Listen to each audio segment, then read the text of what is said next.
কোনো উস্কানিমূলক কথাবার্তায় কান দেবেন না, কোনো প্ররোচনায় পা দিবেন না, কোনো তর্কে জড়াবেন না, কোনো ঝামেলায় জড়াবেন না।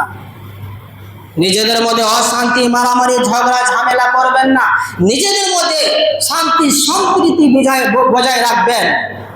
শান্তি সম্প্রীতি যেন বজায় থাকে আর মিলে জুলে থাকতে হবে। অনেক মানুষ আছে আপনাকে উল্টো পাল্টা কথা বলে নিজেদের মধ্যে ঝামেলা লাগিয়ে দেয়।